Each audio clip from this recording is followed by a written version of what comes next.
So, it's a new day with more news on the situation here in Iceland.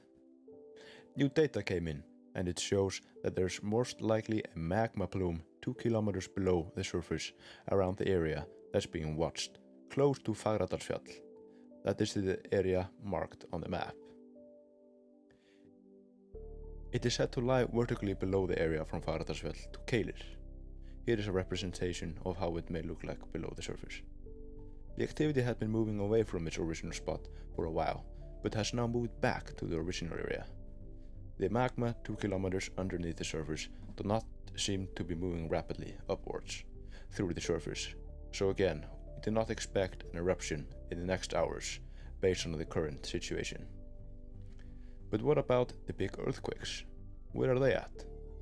Well, although there have not been any earthquakes over 5 Richters since March 1st, there have still been a lot of smaller ones. That is because the magma has made its way through the weaker parts of the Earth's crust where it tends to create stronger earthquakes.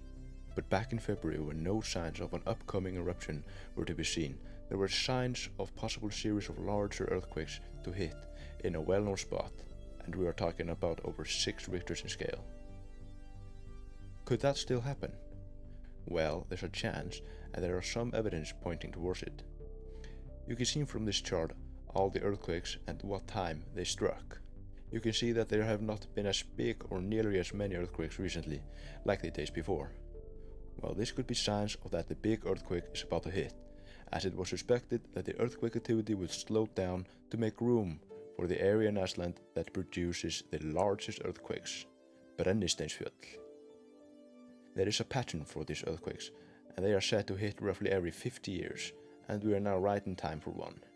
They are not directly linked to the current situation we are having further west on Reykjaneskai, where the volcano activity is, but they could have some effects on it. This is the area I am talking about.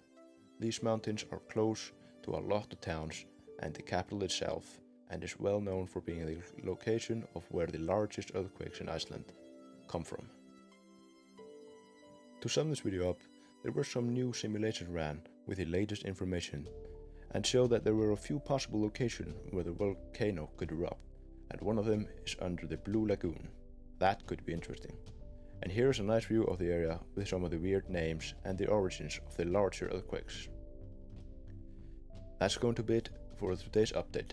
I'll be back tomorrow with the latest information, so if you don't want to miss that, consider subscribing. That way it's easy to find the video. And just to throw it in the end here, a like would be appreciated. It helps a lot.